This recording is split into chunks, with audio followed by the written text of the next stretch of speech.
What if I told you a brutal Nazi guard inside Auschwitz concentration camp fell in love with a Jewish prisoner and risked everything for her? The story begins on 15 September 1935 in Nuremberg, Germany. When the Nuremberg laws are announced, these laws strictly ban marriages and relationships between Jews and people of German blood. The Nazi regime claims such unions threaten the purity of their race. Anyone who breaks these rules faces arrest and is sent to concentration camps. Fear spreads quickly as lives become controlled by harsh ideology. Yet 7 years later in 1942, something unexpected happened. A Nazi officer at Auschwitz concentration camp goes against everything he was taught. His name is Franz Wunsch, and he falls in love with a Jewish prisoner, risking everything. Franz Wunsch was born on 21 March 1922 in Austria and grew up surrounded by ideas that fuel hatred toward Jews. In 1940, he joined the SS and became part of the Nazi system. By this time, World War II was already underway after Germany invaded Poland in 1939. The occupation brings extreme suffering. The Nazis treat Poles as inferior and use violence to control them. Families are broken, communities destroyed, and fear becomes a daily reality. This environment shapes soldiers like Wunsch, pushing them deeper into a system built on cruelty and power. In May 1940, the Germans established Auschwitz concentration camp near Krakow, as arrests increased beyond the limits of local prisons. What starts as a detention center soon grows into something far darker. In 1941, when Germany attacked the Soviet Union, Wunsch was sent to the Eastern Front. The conditions there are harsh, with freezing weather and constant fighting. Many soldiers struggle to survive. During this time, Wunsch suffers a knee injury. This moment changes his path, as he is later reassigned away from the battlefield to Auschwitz, where a different kind of horror awaits him. Within the Auschwitz complex, Birkenau becomes the largest and most feared section. Surrounded by electrified fences and heavily guarded, it is designed to control and destroy lives. Originally planned for prisoners of war, it opened in 1942 and quickly turned into a center for mass killing. Thousands of Jews are brought there, and very few leave. Guards patrol every corner, ensuring no one escapes. This is the place where fear rules and humanity fades. It is also where Wunsch's life takes an unexpected turn, as he begins to face emotions that conflict with everything he once believed. By 1944, Auschwitz concentration camp enters its final phase, where prisoners are no longer only held, but also prepared for forced labor deep inside the German Reich. Everything inside the camp follows a strict and chilling system. When trains arrive, people are separated into lines, men and boys on one side, women and girls on the other. SS doctors such as Josef Mengele decide their fate within seconds. A simple glance determines who will work and who will die. Fear fills the air as families are torn apart without warning. No explanations are given, only orders that must be followed, as confusion and silence hide the true horror waiting ahead. The process of killing is carefully designed to deceive. Prisoners are told they are going for disinfection and a bath before work begins. They are asked to hang their clothes and step inside calmly. Some are even promised food and rest afterward. Once inside, the doors close, and there is no escape. SS guards drop deadly gas into the chamber, and within minutes, everything turns silent. According to Johann Kramer, the screams can be heard as victims struggle for life. After death, bodies are stripped of anything valuable. Teeth are removed, hair is cut, and the remains are burned, leaving no trace behind except ashes scattered across the land. Franz Wunsch plays an active role in this system. He stands during selections, deciding who lives and who dies. He escorts prisoners to their end, often hiding the truth and forcing them forward with violence when needed. At times, he personally takes part in the final act inside the chambers. Despite this cruelty, a strange moment appears on 21 March 1942, his 20th birthday. Inside the camp, a small gathering is arranged. A capo named Rita looks for someone to sing, and a young Slovak Jewish prisoner steps forward, hoping it might save her life. Her name is Helena Citranova, and this decision will change everything. Helena is among the first group of Jewish women brought from Slovakia to Auschwitz in 1942. At that time, thousands of Slovak Jews were being deported under agreements made with Nazi Germany.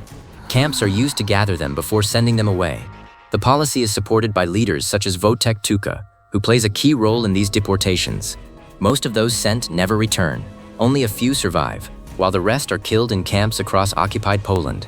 Helena's own family suffers the same fate, as her parents die in the gas chambers, and her brother loses his life while trying to escape. On 21 March 1942, Helena stood in front of guards and prisoners and began to sing. Her voice carries fear, hope, and desperation at the same time. She believes this may be her final moment, yet she sings with all her strength. When she finishes, Franz Wunsch approaches her and asks her to sing again. Something in that moment feels different. For the first time, there is a pause in the cruelty, a brief silence where something unexpected begins to grow. Helena later recalls how unusual this moment felt, as if the harsh reality around her had suddenly shifted, even if only for a few seconds. Helena looks up with tears in her eyes and sees the face of a guard. For a moment, she feels confused.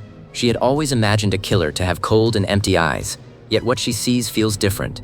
Later, she returns to work in the Canada warehouse inside Auschwitz concentration camp, where belongings taken from murdered Jews are sorted. The place is known for hidden wealth, as prisoners sometimes find food or clothing among the items. Compared to other parts of the camp, conditions here feel slightly less brutal. Workers receive a little food and water, and they are not beaten as often. Still, every object they touch carries the memory of someone who did not survive. As part of his duties, Franz Wunsch often visits the warehouse. Around Helena, his behavior begins to change. Instead of cruelty, he shows kindness and protection. He quietly brings her extra food and clothing, sometimes even giving away his own rations. When Helena falls ill with typhus, he hides her from others and helps her recover. He risks punishment by keeping her safe and making sure she survives. At times, he even slips her small notes, confessing feelings he cannot openly express. In a place filled with fear and death, these moments feel strange and difficult to understand. Despite this, Helena struggles with her emotions. She remembers the suffering around her and the loss of her family. She tells herself she would rather die than feel anything for a man in SS uniform. Yet over time, her feelings begin to shift.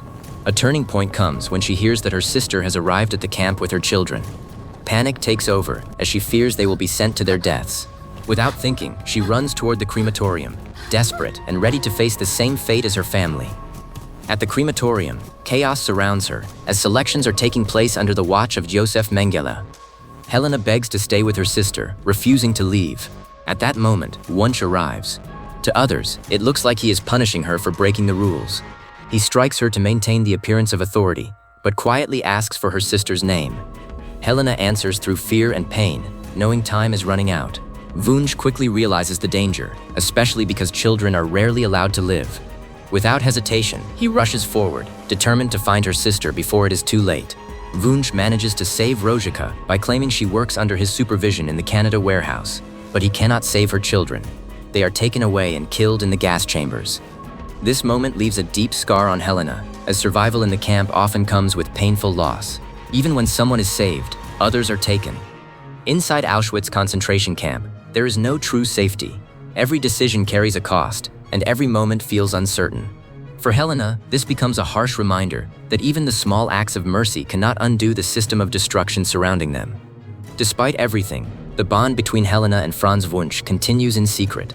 At one point, Helena is questioned and tortured about their connection, yet she refuses to admit anything. She knows the truth would lead to death for both of them. Over time, she begins to feel something she once resisted. She later admits that there were moments when she forgot who she was and who he was. Still, she understands that such a connection cannot exist in reality. It is a fragile feeling, shaped by fear, survival, and the strange circumstances around them. The true nature of their relationship remains unclear. Some survivors later say it was never physical, as the camp conditions made such meetings nearly impossible. Prisoners live under constant watch, and any unusual movement could lead to punishment. According to Bathsheba Dagan, the environment leaves no space for privacy. Despite this, Helena's presence appears to influence Wunsch. Some witnesses claim he becomes less violent toward women after meeting her, though he still shows cruelty toward others. The system he serves continues to shape his actions, no matter how much he changes in private moments. There are also darker accounts that cannot be ignored. During a revolt inside the camp in October 1944, one witness later claims that Wunsch shows no mercy and shoots a young prisoner. This moment highlights the contradiction within him. On one side, there is the man who protects Helena, and on the other, the guard who follows orders without hesitation. As the war nears its end, the situation inside the camp grows tense. In January 1945, as Soviet forces approached, evacuations began, and the end of their story came closer.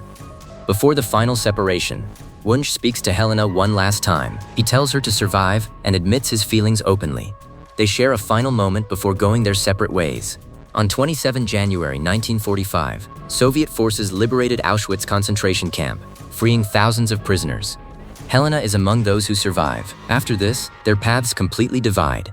For many years, they do not meet or speak, and life moves forward in very different directions for both of them. After the war, Helena builds a new life. She marries, moves to Israel, and raises a family. Wunsch also returns to Austria, where he marries and starts over. Years later, in 1972, he faced trial for war crimes. Helena is asked to testify and decides to appear in court.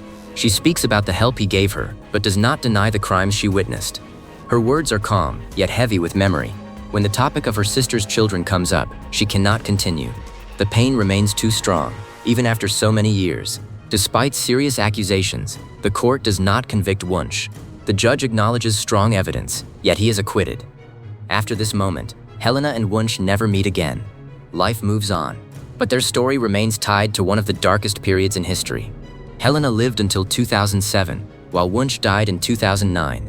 Their story ends, but it leaves behind questions about humanity, choices, and the strange connections that can form even in the most brutal conditions shaped by the Holocaust. In the end, this story shows how even in the darkness of the Holocaust, a fragile human connection could still exist.